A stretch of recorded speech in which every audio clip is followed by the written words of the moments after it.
Bienvenue au Salon du Vigneron. Aujourd'hui, place au vin. Le vin, ce n'est pas que la culture romaine, ça date même d'avant. On dit que les Grecs buvaient du vin et c'est à partir de la culture du vin qu'on dit que les gens ne sont plus devenus barbares. Ce n'est pas moi qui le dis, ce sont les philosophes grecs. Ce qui est premièrement étonnant ici, c'est l'âge moyen des gens qui viennent ici. Je m'attendais à voir des personnes plutôt âgées. En fait, la moyenne d'âge, franchement, on a une trentaine d'années. Donc on va aller voir un petit peu. En tout cas, c'est blindé. Suivez-moi. Allons boire. Je peux vous demander, c'est quoi comme vin ? C'est les grands rouges de la Côte de Beaune, à savoir Savigny, Pernand et surtout Volnay et Pommard. Oui, on a des vins pétillants, donc les créments, on a des vins blancs, des vins rouges aussi, des vins oranges aussi. Donc c'est des vins de macération. De Provence, c'est appellation Palette, qui est donc une des plus petites de France. C'est du Saint-Émilion Grand Cru. Donc là, c'est le domaine Loriga. Donc on est en IGP Côte Catalane et en AOP, en Côte du Roussillon. Cheverny blanc, du Cheverny rouge, Cheverny rosé, Crémant de Loire et Court Cheverny. Avec quoi vous l'accompagnez, un vin comme ça Ou viande blanche ou viande rouge, mais généralement pas trop puissante. Quelque chose d'assez fin et même sur certains, on peut même aller jusque sur du poisson. Avec une bonne viande rouge, une côte de bœuf, un rôti de bœuf, une entrecôte, une volaille avec des fruits, salés sucrés, du fromage. Alors le chemin des orchis, c'est un rouge qui ira très bien à l'apéritif. On est sur un rouge avec des arômes vanillés, quelque chose de très rond, mais qui passera aussi très bien avec un gâteau au chocolat ou encore avec des plats asiatiques. Sur les épices asiatiques, ça passe très très bien. C'est du pinot noir, donc cépage pinot noir. Après, selon les lieux, où il y a différentes subtilités de pinot noir, pour accompagner viande rouge. Est-ce qu'un repas sans vin, c'est un repas ? Non, non. Non, il n'y a pas de repas sans vin. On apprécie le vin en fonction de ce que l'on mange, et de ce que l'on mange, on apprécie davantage de ce que l'on mange avec le vin, quoi. C'est quoi pour vous le vin dans la culture française ? C'est quelque chose qui est assez ancré.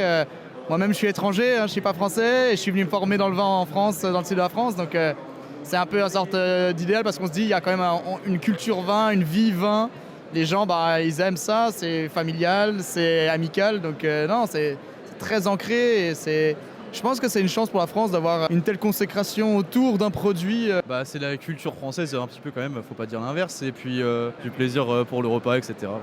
C'est la culture française. Ça fait partie du patrimoine français. On est connu aussi dans le monde entier pour le vin. Le vin, c'est l'expression du terroir français. C'est le patrimoine, monsieur. C'est juste le patrimoine, la richesse culturelle. Aujourd'hui, c'est le terroir, c'est tout ce qui nous représente. Et on est juste fiers d'être ici, de se rendre ici, aussi rendre fiers nos viticulteurs. C'est ce qui m'importe. Puis c'est pour ça que je prends plaisir à déguster mon verre de vin. Puis dans toujours un bon esprit de famille. Non, c'est une identité. Et en fait, ce que je trouve fort, c'est qu'il faut imaginer que chaque stand équivaut à un vignoble, à un business, etc., à un savoir-faire, quelque chose d'un peu singulier. L'événement permet de se rendre compte qu'on a de la chance. On est fiers de défendre le vin français.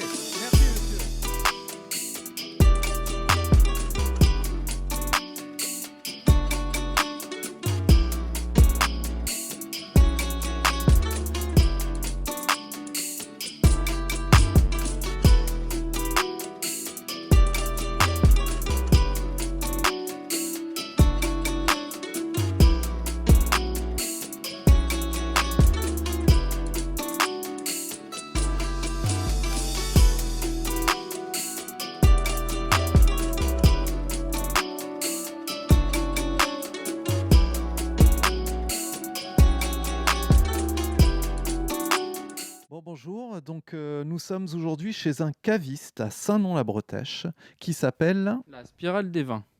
Très bien, donc ici nous sommes dans le 78 et donc nous avons Thomas qui a une expérience de caviste et qui va nous parler un peu du vin. Donc ce que je voulais savoir déjà, pour toi, c'est quoi le vin en France ? Alors le vin en France, c'est déjà une tradition. Le vin, c'est déjà 750 000 hectares de vignes en France, donc la 11e place mondiale. Et il y a 76 000 exploitations qui produisent du vin en France. Ah oui, mais alors, on est 11e, on n'est pas premier. On a toujours l'impression que c'est le pays principal du vin.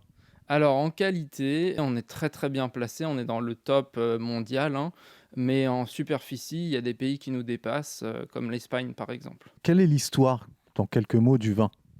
Alors à l'origine, c'était une boisson fermentée qui date d'il y a plus de 8000 ans. Les premiers vestiges du vin ont été découverts en Géorgie, donc dans le Caucase. Cette tradition déjà assez ancienne a été léguée aux Égyptiens. Les Égyptiens l'ont ensuite transmise aux Grecs et les Grecs aux Romains. Et du coup, il y a aussi cette idée de tradition en France, donc judéo-chrétienne, du vin avec notamment le Christ, le sang du Christ en fait. Comment on repère un bon vin? Je dirais un bon vin, il faut tout simplement le tester. Ça se fait déjà par la vue, donc regarder la couleur d'un vin. Par exemple, pour un rouge, s'il est plutôt sur le violet, on va être sur un vin très jeune. Plus on va aller vers l'orangé, le côté vraiment un peu brillant, on va arriver vers des vins plus âgés. Et en fait, l'équilibre entre ces deux couleurs va faire que ça va être le vin qui va être à son apogée. Alors là, par exemple, est-ce qu'on peut le verser et puis voir un peu ce qu'il donne? Alors, inclinez-le un peu.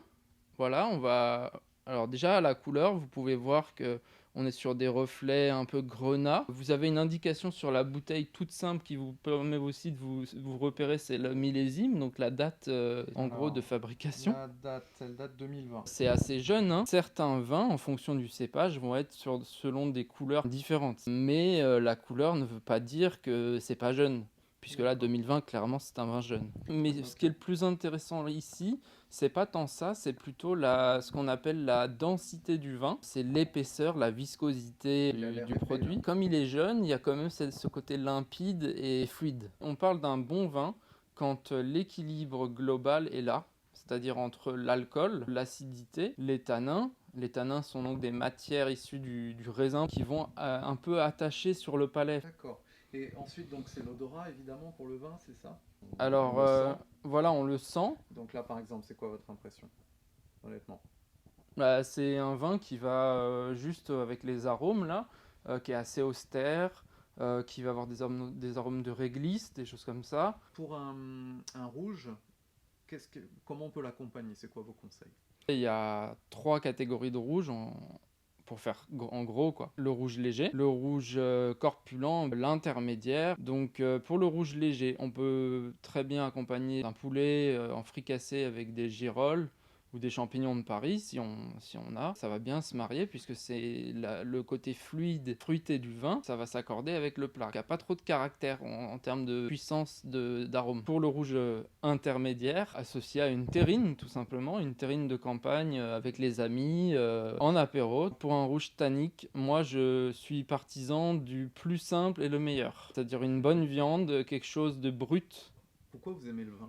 Ça vient d'où cette passion? Depuis que j'ai l'âge de 12 ans, je lisais les guides RVF, Béthane et De Sauve, donc qui sont des guides spécialisés. Après, en fait, j'ai décidé de postuler à titre pour voir, quoi. Et j'ai fait caviste. Ça a marché. J'ai été pris donc au repère de Bacchus, pour ne pas le citer. D'accord. Ça a été quelques années très intéressantes. Et puis après mon diplôme, j'ai poursuivi. Au lieu de m'orienter vers un travail classique, après école de commerce, j'ai continué caviste, j'ai été sommelier. Sommelier aussi. Voilà, alors en extra, mais quand même. C'est une vraie passion.